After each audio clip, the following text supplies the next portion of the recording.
बिहार विधानसभा चुनाव 2025 की तारीखों की घोषणा पर केंद्रीय मंत्री नित्यानंद राय ने कहा, भारत के चुनाव आयोग का बहुत आभार कि एक शांतिपूर्ण पारदर्शिता के साथ बिहार लोकतंत्र का पर्व मनाए। इसके लिए विस्तृत योजना बनाई है। बिहार लोकतंत्र की जननी है, 2 तारीखें तय की गई है। मैं स्पष्ट रूप से कहना चाहता हूं कि चुनाव आयोग ने जो भी व्यवस्था बनाई है और 1990 से 2005 तक जो जंगल राज में बूथ लूट लिए जाते थे, मतदाताओं को धमकाया जाता था, वो अब बिहार में नहीं हो पाएगा। के चुनाव आयोग को बहुत बहुत आभार और धन्यवाद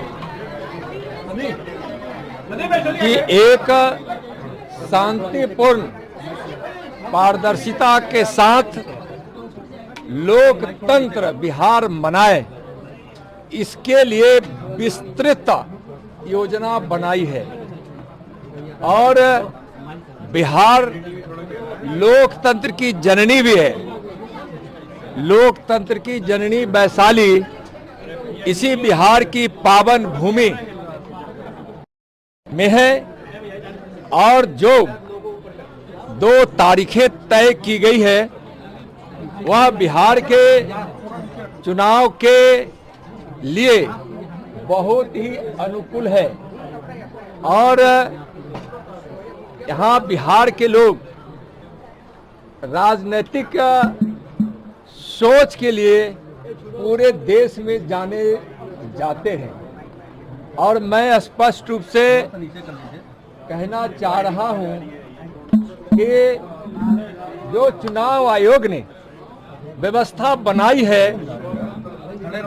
और 1990 से 2005 तक जो जंगल राज में बूथ लूट लिए जाते थे, मतदाताओं को धमकाया जाता था, रोका जाता था, वह अब बिहार में नहीं हो पाएगा। वैसे भी जब से 2005 से एनडीए की सरकार बनी है, उस समय से चुनाव आयोग को सहयोग कर इस व्यवस्था में सफलता प्राप्त करने का अच्छा प्रयास किया है।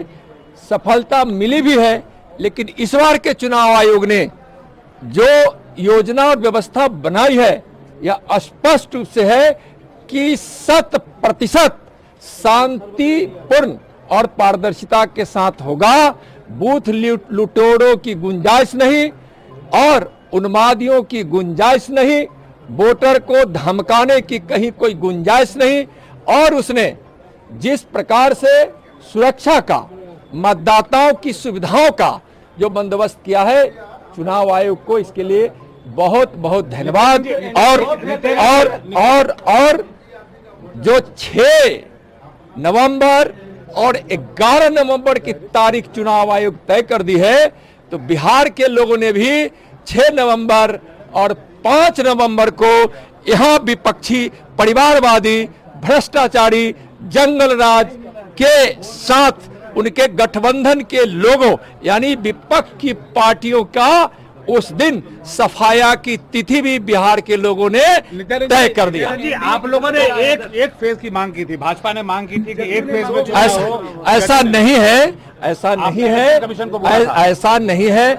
इलेक्शन कमीशन सबकी बात सुने हैं और सबकी बातों को सुनकर जो निर्णय लिया है। और ऐसा नहीं है कि भारतीय जनता पार्टी ने कोई ऐसा, अभी तक तो मेरी जानकारी में नहीं है। बहुत बहुत धन्यवाद।